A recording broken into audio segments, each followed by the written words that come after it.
Hey everyone, Jay here. Just wanted to let you know that I have a new teacher training group starting online in October, and you can get an early registration discount of 40% off until September 7th.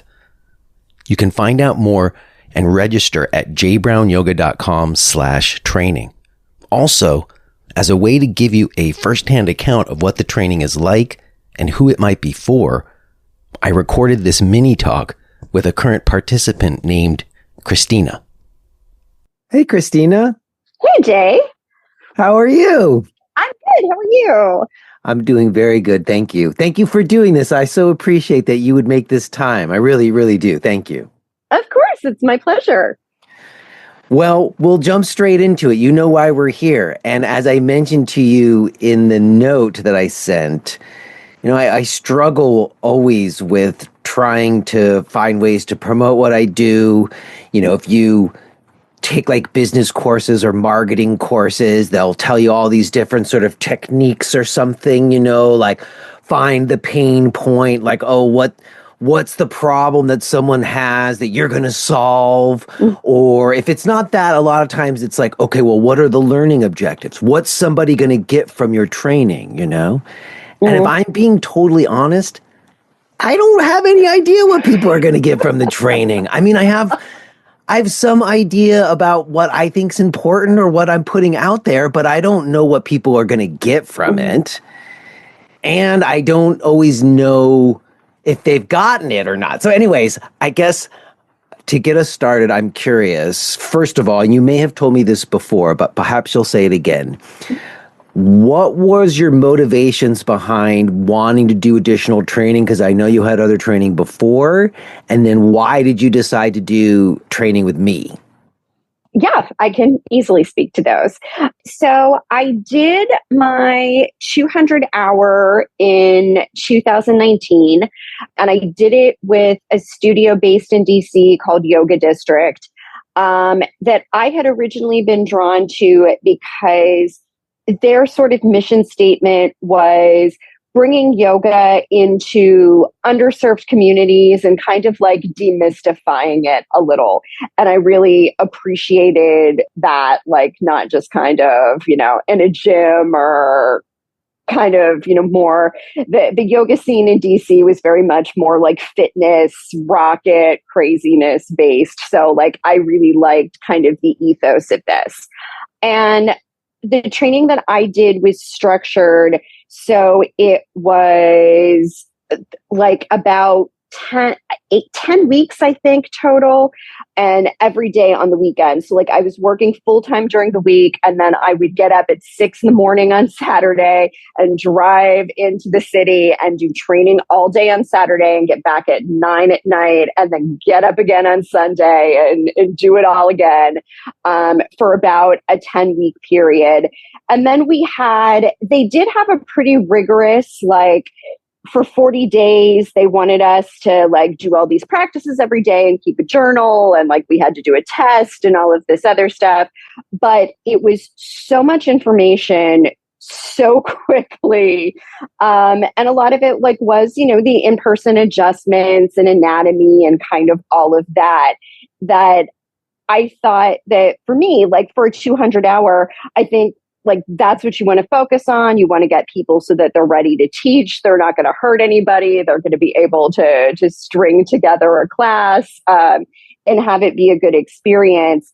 But the sort of the more spiritual side of it and kind of the foundations and the underpinnings really didn't get like they got kind of the box check attention that you've got to get for the 200-hour. I mean, in fairness, we shouldn't knock it. Like there's only so much you can do in that context. Correct. And especially the way that we've done it in the past, where you do those intensive hour sessions that you're talking about. I always found that at a certain point, there's only so much you can take in one day, Yeah. Yeah, totally agree. So like it was like a lot of information, very dense, but like very much geared towards focused on the anatomy and like the posturing and cueing and all of that. which was great and sent me into the world so that I could teach. And I think, as I mentioned before, I'm in the Foreign Service. So I was teaching at, I knew before I took my training, because I knew I was going to Iraq for a year, and it's not like there's a lot to do there, and it's a very stressful environment. So I wanted to have something both as sort of an anchor for myself, from like the mindset of, living your practice and showing up for other people tends to make me the best version of myself. And also be able to offer this to the community. So it was definitely like I was teaching 3 classes a week there. I did a little bit of like a couple months I taught at the studio before I went overseas. So I did have a little bit of studio experience, but then kind of went off into the blue yonder. I was teaching for a while. And then just sort of as my practice evolved over the years, I found that I wanted, like, it transformed for me to less of like the physicality of the practice being the primary driver, to the spiritual aspect and kind of the setup for meditation and the 8 limbs and kind of all of that. So since that's what I really felt was, lacking from my first program, like I wanted to do the next step, the 500-hour training, but I wanted to find a program that really scratched that itch and was kind of like less, I don't need to know how to cue bridge pose again. Like I've been doing that for some time. I'm not interested in teaching people like flying crow or what, like not interested. So I wanted a program that really delved more into the lineage and kind of the, why it is that we practice, not just an asana focused program. So I found you when I was in Ethiopia, and I had been looking for teachers that kind of had sort of the same vibe that I was looking for, and also programs that were kind of like an online base that I could do. And I've done kind of a variety of trainings over the years, meditation trainings and some other things.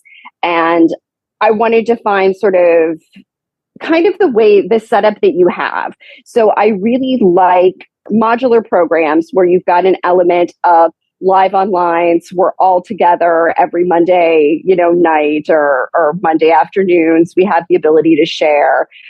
We're able to work at our own pace during the week and go through the videos and dig deeper into the resources. We've got the practice if we can make it live, great. We've got the videos if we can't. So there's enough sort of support that you can get a deep experience on your own schedule and still have that kind of face-to-face, even virtually, real-time engagement. So that fit very much with my lifestyle. I liked that I was able to work with a teacher that I wanted to get to know a little bit deeper and didn't have to live in Lehigh Valley, Pennsylvania. Yeah, not many people do, All right. Well, I guess I'm curious. Did you get what you were looking for from the training? I mean, my sense is I've seen you in live practices with me and in the group. It seems like we've done a decent job, but I'm curious to hear from you how it's gone and if you feel like you got what you were hoping to get from it some. Yes, I definitely think that I have. So I have, and I don't think I mentioned this before in the classes, but last month I went to a yoga retreat in Portugal. Actually, I may have mentioned this. And it was with a teacher I hadn't practiced with before, but last year, before I even took this training, a friend invited me.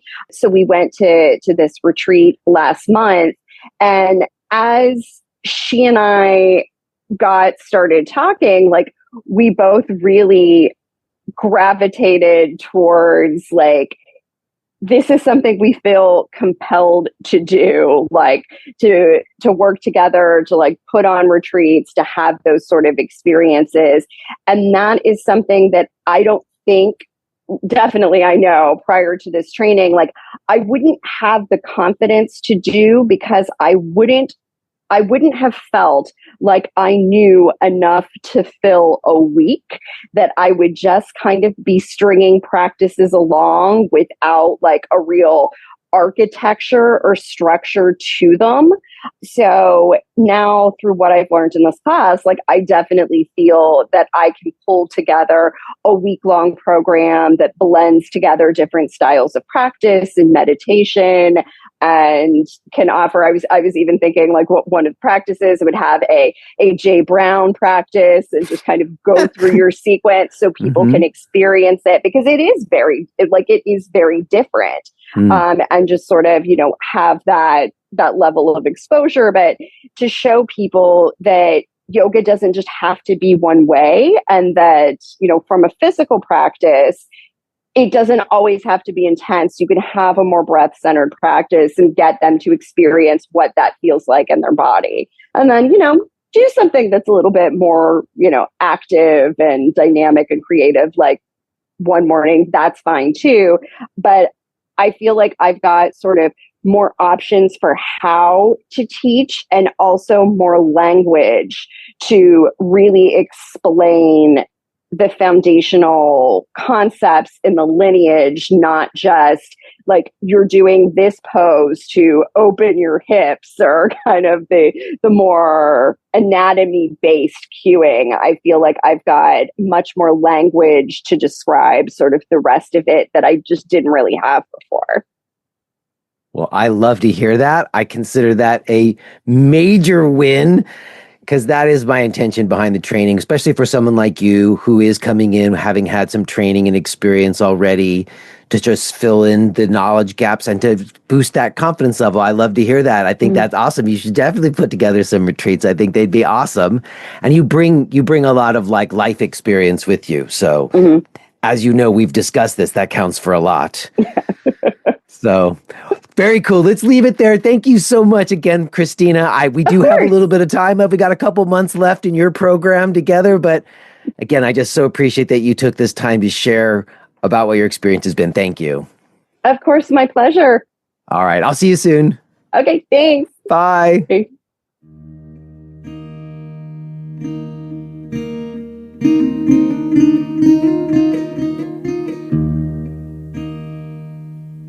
All right, here we are. This is Jay Brown Yoga Talks podcast. My name is Jay Brown, and if this is your first time here, let me welcome you. Everyone else, what's up? How's everybody doing? I am coming to you from North Garden, Virginia. I am here just for the weekend to visit my in-laws. Longtime listeners know that I usually make somewhat regular trips up here, but we haven't been up here of late. If you remember, I mentioned my father-in-law has had some health challenges, and he does seem to be on the mend, and it has been wonderful to see him and have a few days to be with my family. He does have a scan that he's going to tomorrow, which is the day that this is going to come out. So if you're listening to this on the day that it came out, maybe you would take a little moment to just say a little prayer for my father-in-law that he gets some favorable news from this scan. But I have to say, just having had a chance to spend a little time with him, he does seem to be doing okay. He seems to be feeling much better. It's always an interesting thing to me, like you feel a certain way, but the scan may say something different. In any case, let's all put in a good word that the scan comes back with some good news. And that does have me thinking, I also had a conversation with my brother-in-law. He's got a situation with his hip, and he's considering getting a hip replacement, which is what we were talking about last week, if you were here.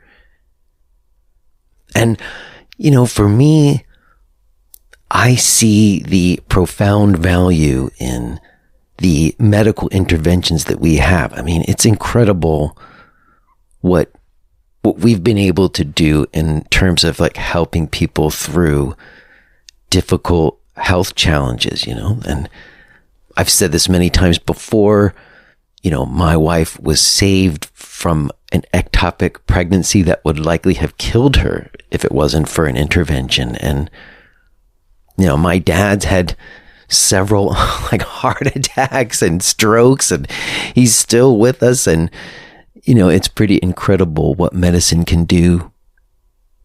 And I've had many friends who have had hip replacements and couldn't be happier about it. Like genuinely a new lease on life. So I'm not against any interventions that genuinely help people and let them have more fulfilled lives.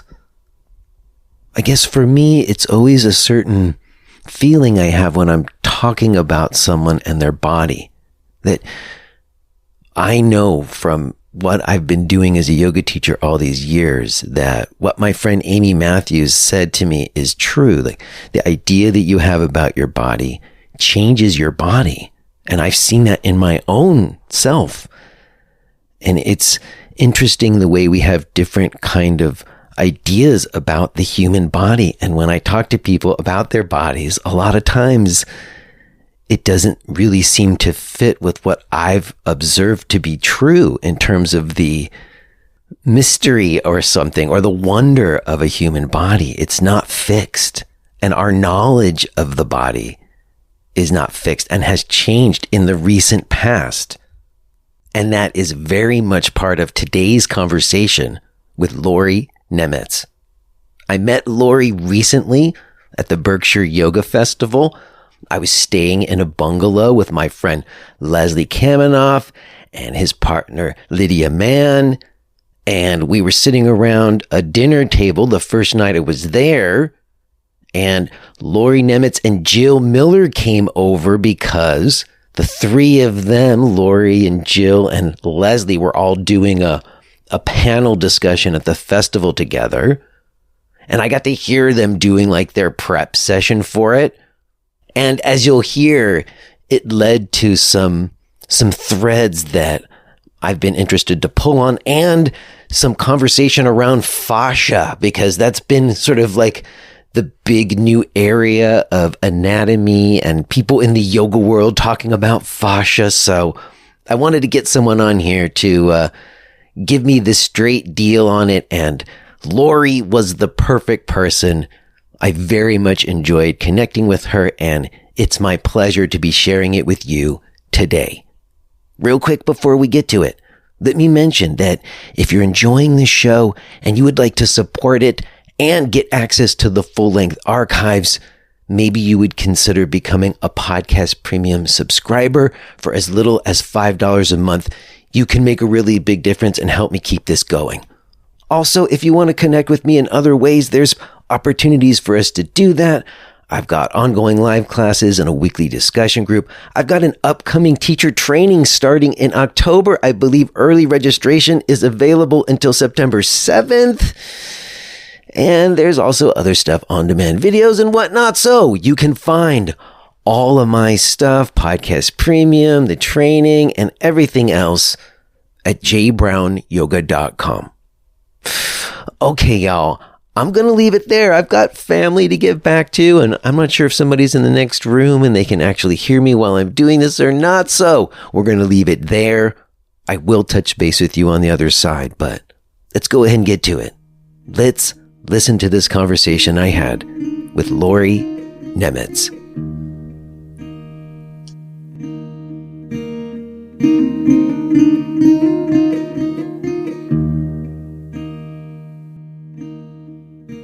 Hello? Hello, hello. Hi. Yay! Excellent, excellent, excellent. Hi, Lauri. How are you doing, Jay? It's good to see you again. It is good to see you. I'm doing just fine. I think you know the deal. I'm recording, so let's consider ourselves having begun, all right? All right, sounds good to me. Very cool, very cool. I have been looking forward to speaking with you. It was lovely meeting you at the festival. Yeah, and likewise. Just to sort of say to you why I thought to reach out and have you on the show, besides just because I really enjoyed meeting you and I thought you were cool. But, you know, when I was there and I was sort of staying in that little spot with Leslie, And I got to sort of be a fly on the wall while you and him and Jill were getting ready for your presentation. It really got me thinking about some things on some threads that I haven't pulled on in a long time. Excellent. And you seemed like a great person to speak to about it, and I wanted to get to know you better. So it all came together, and I'm glad we found this time. Thank you for making it for us. Thank you. Thank you for inviting me on. I'm excited. Cool. Well, what it brought me back to was like this very specific time in the yoga world, and people listening to this who were around at that time will likely remember it, where yoga had become very popular. There'd been a proliferation of yoga teacher trainings. There was all these like features in the New York Times about people giving up their corporate, money jobs to have green smoothies and become yoga teachers. And then there was a sort of like an outcry of how unsafe yoga classes were. And if I remember that guy, what was his name? William J. Broad. Right. Wrote the articles in the Times about how yoga is going to wreck your body. And I remember the response from the yoga world was yoga teachers need to study more anatomy. They need to be smarter about the human body. They need to study like the physical sciences more. And that's what would make yoga safer. And I, at the time, like many yoga teachers, wanted to be a responsible teacher and did set about like looking to learn more anatomy. But most of the time, I remember when I did anatomy in my training, it was my initial training, it was like learning the names of the muscles and the bones and memorizing insertion points. And I'm sure I got a good grade on the test, but I don't remember any of it sitting here with you right now. And I don't remember it being of any real practical application in terms of making my yoga classes safer.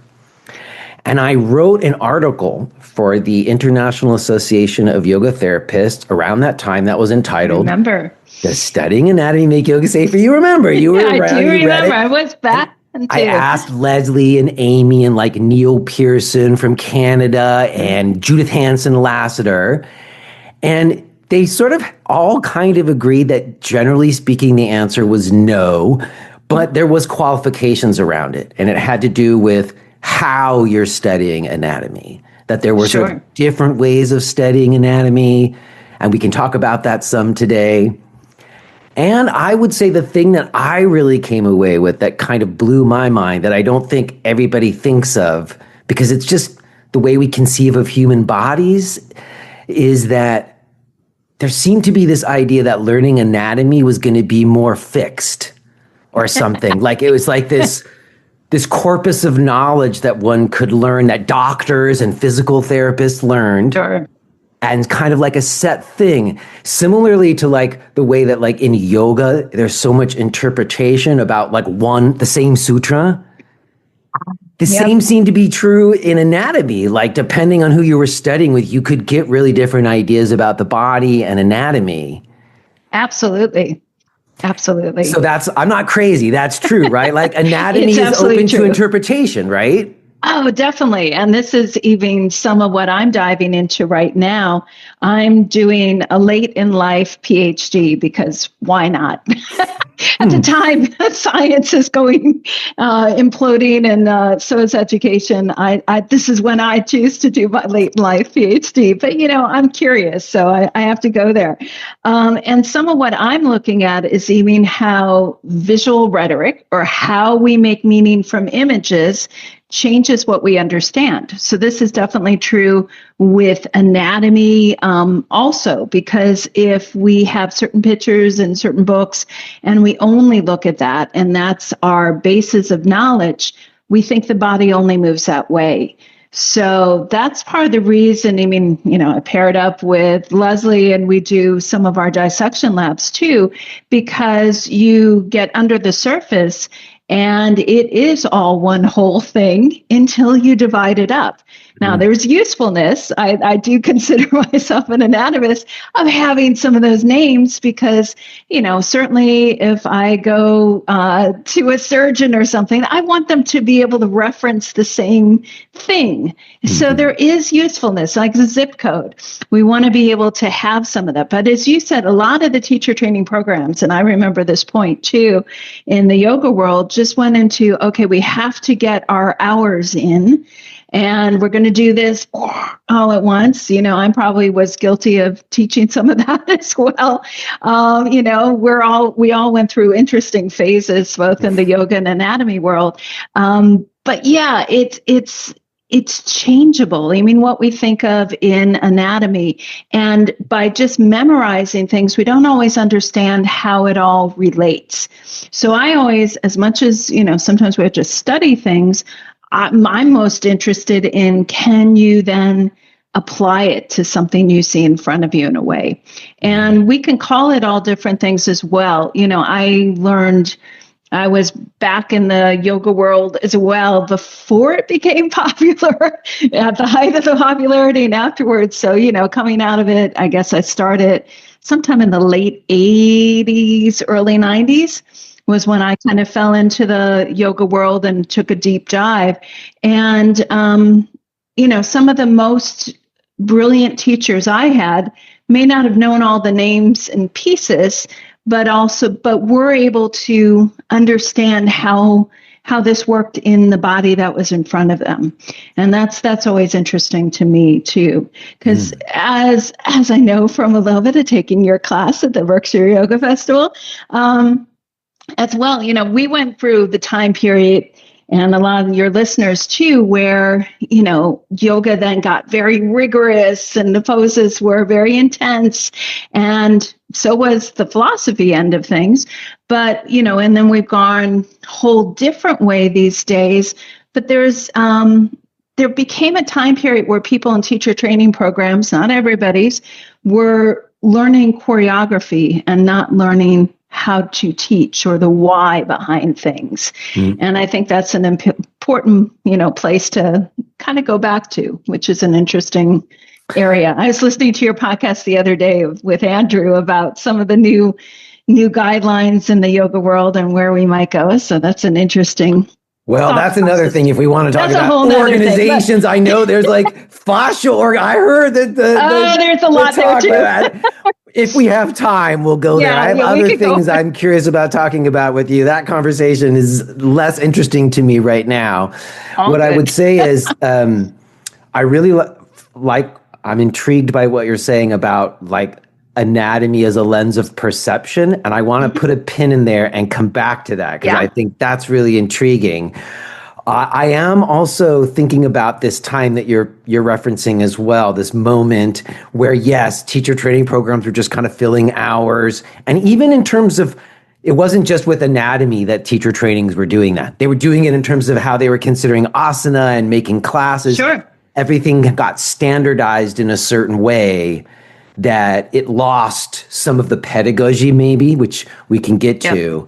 But what I was also referencing was that I didn't even realize, like, even if you set aside like the different perceptual lenses, which we'll come back to, like the idea that even sort of what we think of as like the facts about the body have kind of been rewritten over the years. Is that an accurate thing to say, that like even in like the last 20 years, it seems like there's been new discoveries and things that we thought were true are not necessarily as true as we thought they were? Is that an accurate thing to say? Absolutely. We think of anatomy as being stodgy and old and set in stone. It's not. It's a very dynamic field, and there's constantly new things, discoveries. Like there was a new knee ligament that was kind of identified a number of years ago. Wait a second. Stop for a second. A new knee ligament. Yeah, they're just named differently, and they like, all right. And or think of like Neil Thies, who's a friend of mine, who the interstitium, which was a whole new thing that came out as a Nature article, and even how we define fascia. I was part of the group for a Journal of Anatomy article, and we're getting all sorts of conversations from that article on what is fascia and redefining it and figuring out. We don't have the absolute, nobody does, but even things we think are static terms, they're not. So like, I mean, tell people like, I sometimes have people introduce me to somebody else. They're an expert in whatever. And I'm like, really? Because I don't think I am in any of this. I think there's, the people I respect are even get more and more humble as the years go on, because you realize, and it's kind of like yoga as well, you realize the more you know, there's so much more to know, and that it also is very dependent on interpretation. So like I said, in perspective. Yep. Well, I think what's kind of interesting also that I was reading about you is that there aren't that many different avenues that one would go in where they end up studying anatomy. Like if you think about it, it would maybe be if you went to medical school or if you became a physical therapist or massage therapist, had to learn a bunch of stuff. Although, like I was saying, how you learn about the body really affects it. Yeah. But you didn't come through it that way. And if I'm not mistaken, you didn't even necessarily start in yoga. You have a background in dance movement therapy, right? Like Bartinia fundamentals, if I'm not mistaken. Yeah, right? Actually, that's part of it all, definitely. Yeah. I came out of undergraduate either thinking I was going to go into art conservation or into, I know, different areas, but all related in some ways, or dance movement therapy. And I came into dance movement therapy, which is an alternate form of psychotherapy, helping people through movement. And that was my master's degree. And I've always, I think anytime I thought I'd go an easy way, I probably made a turn some other way. To make it harder. Yes. To make it harder. I have that tendency as well. And I also, I never had a lot of money. So I always had to be really creative about how to get to things that interest me or to people that interest me. And dance movement therapy was fascinating to me because I came into the dance world late because I didn't have traditional dance training. But, I ended up getting myself a job at the American Dance Festival and being able to get then classes and get into some company work just because I went into kind of side door and was able to do that. But it fascinated me, maybe because I got into that late and I had a lot of other interests, the use of movement to actually work with people and to work as a restorative, both historically, how we've done folk dances or other type of dances intuitively, as well as using nonverbal movement expression, which is a lot of what we do. And, but where this goes from there is I got into that and we had an anatomy segment. That was going to be, I was going to ask, what was like the anatomy training like in dance movement therapy training? Yeah, we had anatomy and kinesiology and lovely teacher that I had for this, but it just started to scratch the surface and I'm going, well, none of the populations that I'm working with look anything like the people in the book. So it's hard. You have to start somewhere with some of those books, but just memorizing that and not having context or broader connections or thought process of where to go with this was challenging. And around that time, I started taking yoga down in Baltimore and getting into it at a time. It wasn't very popular or known. And then I was a passenger in a really severe car accident and I had to start from scratch again. I had to, do my balance poses. I had to do everything else. And I was like, well, this is really interesting. So, I completed dance movement therapy. I was still a licensed movement therapist in the state of New York now and all those things. But I spent a while in that field, but I kept getting deeper and deeper into the yoga world and kept going, there's more. There's more to this. And, early years, I found people, like Tom Myers. I was going to ask about that. Is that like kind of like a next signpost for you? I saw that you worked with Tom for a while. That was anatomy trains, right? And that was about what? Fascial lines? Is that what is that an accurate myofascial connection. So between, between fascia, whatever we're going to call it, but the white stuff. We'll get to that. We'll get to the definition of fascia. Yeah. And then muscle, which we're kind of familiar with. And I really love this. This was in the very early 2000s. And at the time, he had a course in the city that we did intensively. And then soon after that, I started going into teacher training and taught for him as senior faculty for about 10 years and taught in dissection lab as well. But I was like, oh, this is interesting. There's more than just the individual pieces. How does this connect? And then also, how does that relate to what I was doing at the time? Like, I also worked trauma work for a while, and I worked post 9/11 for a while in the city with people who had gone through 9/11 in all sorts of forms. And you would see bodies not only affected physically, but, obviously emotionally. But I wanted to have some thought process around that to unwind of where I would go. So that was kind of part of then my deeper dive into anatomy from there. As just curiosity. Curiosity drives a lot. Yes, doesn't it? And staying curious is a big thing. I think of it as like an important part of my health. Yeah, we get to that too. Absolutely. But I was curious, when you were working with Tom or doing that stuff, like you were saying, was Tom doing dissections, or was that? Oh yeah, he's been doing all along as well. I mean, I should say, and you can speak to him sometime.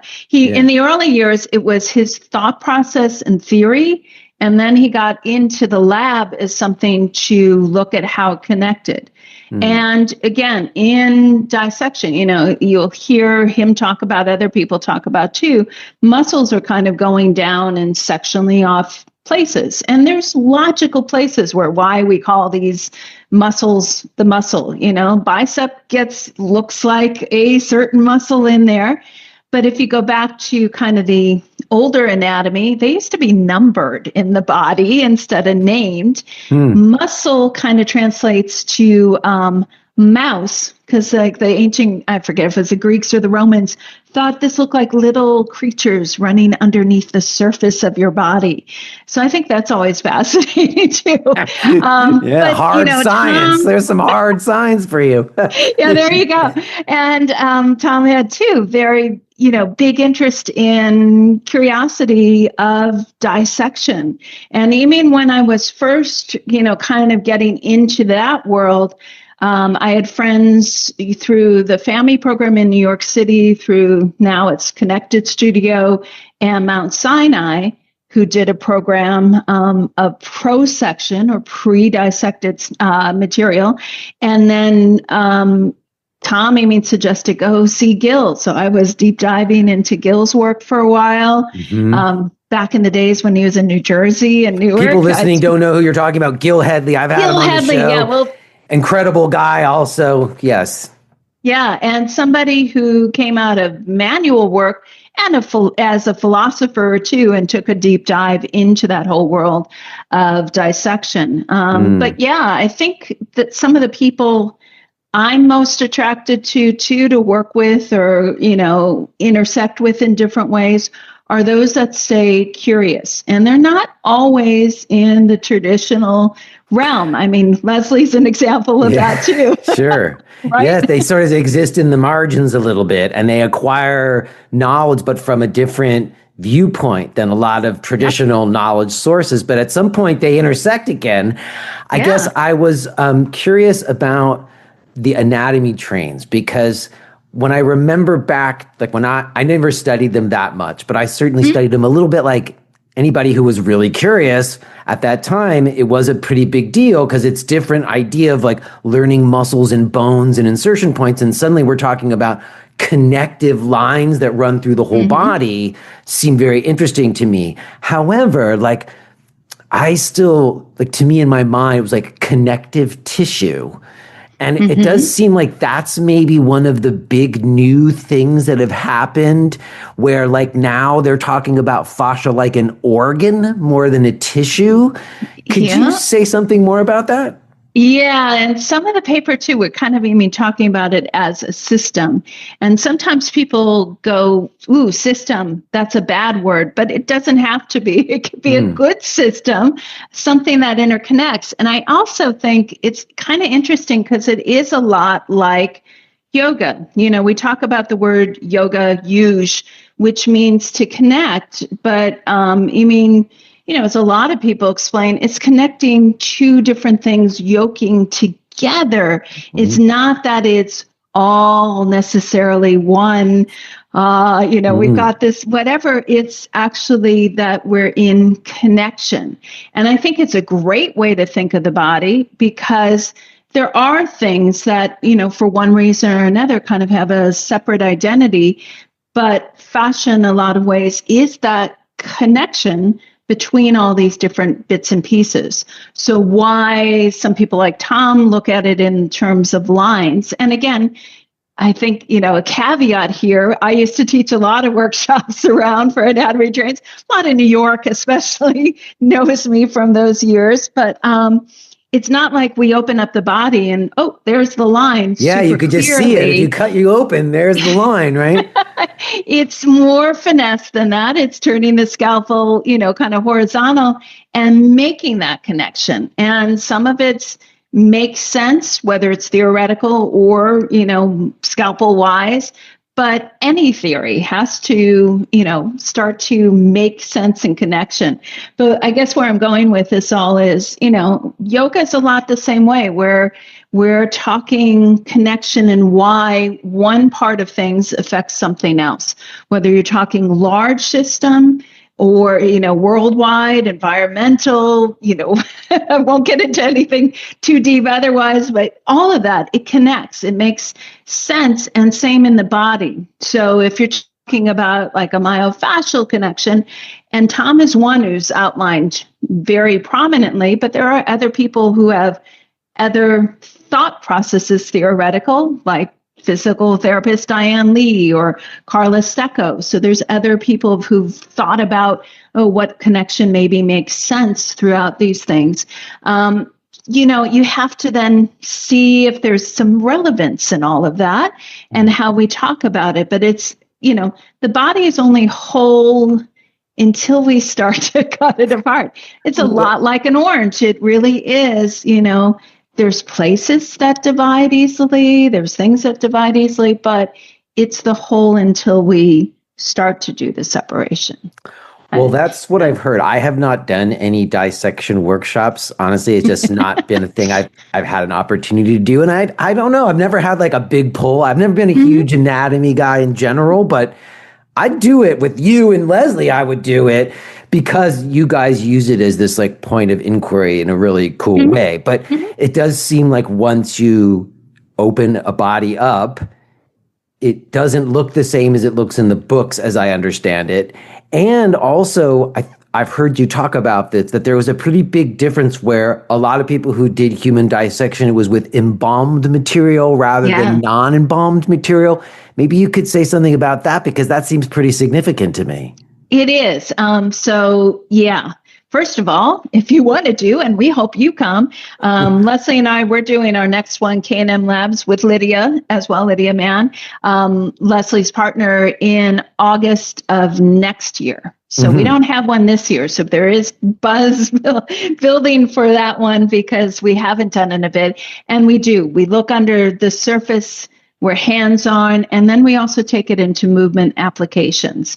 And, I can name things for you if you want, but we don't care as much about the names as about relationship. And what's under the surface is a lot of geography and things like that. So what was the most recent point you were saying there? I was asking you about the difference between looking at embalmed material, embalmed tissue and not embalmed tissue. Thank you. All right. So let's hop into that. So for a while in anatomy, first of all, there was obviously times it was forbidden to do dissection whatsoever. So people covertly did it under, and even some of our Renaissance, artists who crisscrossed over the world did that under the cover, in hiding at night and those sorts of things to be able to have access because, we weren't sure. And then, things have changed too. We make sure everywhere we do stuff is under donors these days. So there was a long period of time, no dissection. And then a period of time, it started to blossom where we did do a lot more dissection that was unembalmed tissue because embalming of formaldehyde sort and whatever hadn't been created yet.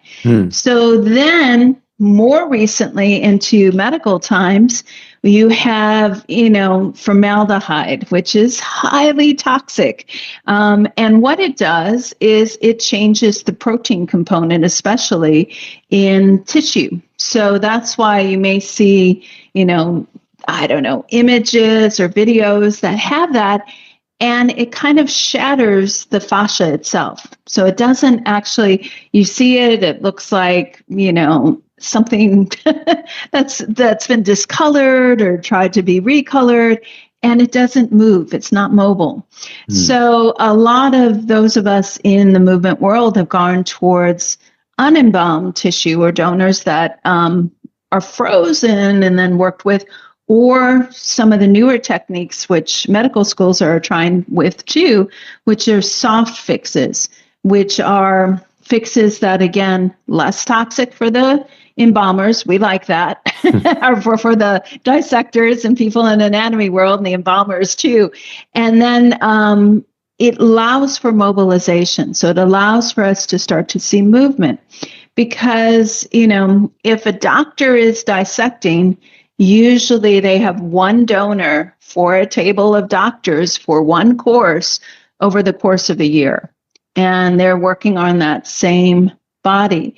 In our short groups, we may have one donor for a table that gathers around for 5 days if we're doing unembalmed, or longer, again, with some embalming techniques. So it changes what we see. And that gets back to visual rhetoric, gets back to what I was saying before. If we have a different idea, like, oh, the body can move like this, the tissue can, work like this, or, oh, wow, this starts to, I can see connections in it. You start to have different ideas for movement and how that relates. So this becomes some of the ahas that we have.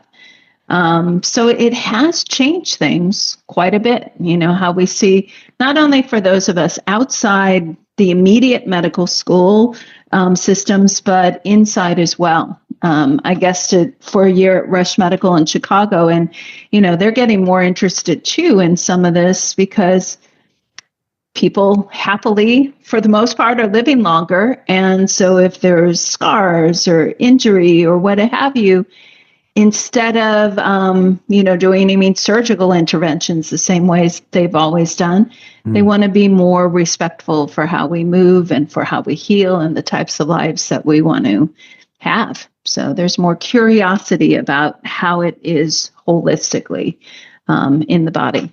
Well, that is interesting when it seems to move more in a holistic direction, but at the same time, like the medical world is not necessarily coming from a holistic viewpoint. I guess on a more practical level, I'm curious, like you were saying earlier, we're talking about fascia.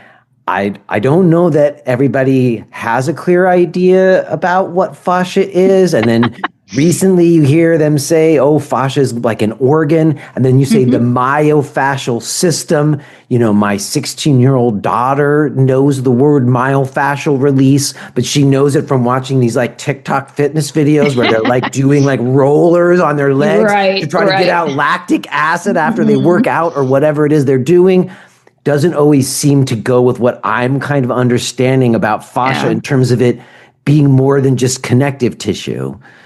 Yeah, and it's an interesting point because fascia is in the realm of connective tissue, but not all connective tissue is fascia because blood is actually also a connective tissue, but we don't consider blood fascia. And likewise, there's been arguments in there too, is bone fascia. Most of us are like, well, that's kind of going too far, but the coating around bone, periosteum, may be considered fascia. So we keep having these dialogues and conversations back and forth.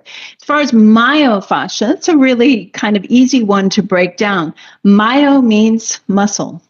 So just very simply, myofascia is the two kind of joining together where those intersect.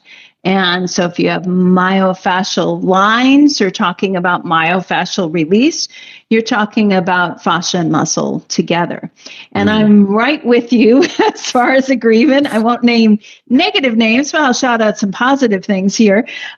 We don't want to mash the fascia. We don't want to destroy the fascia. And if you do that aggressively without understanding it, you can create harm in the body. So some of these, the big proliferation of some of these tools and techniques have been a little bit harsh, and they can cause issues. Some of the people that have been deep diving into the science and looking at the mechanisms and how to work with the fascia, people like Jill Miller, who we saw the Berkshire Yoga Festival too with Yoga Tune-Up, or Sue Hitzman with the Melt Method, they're looking, their tools too tend to be softer. The balls, the soft ball, the balls or whatever, right? Yeah. So that they grip and they do gentle shearing, not ripping, not, we're not trying to destroy anything.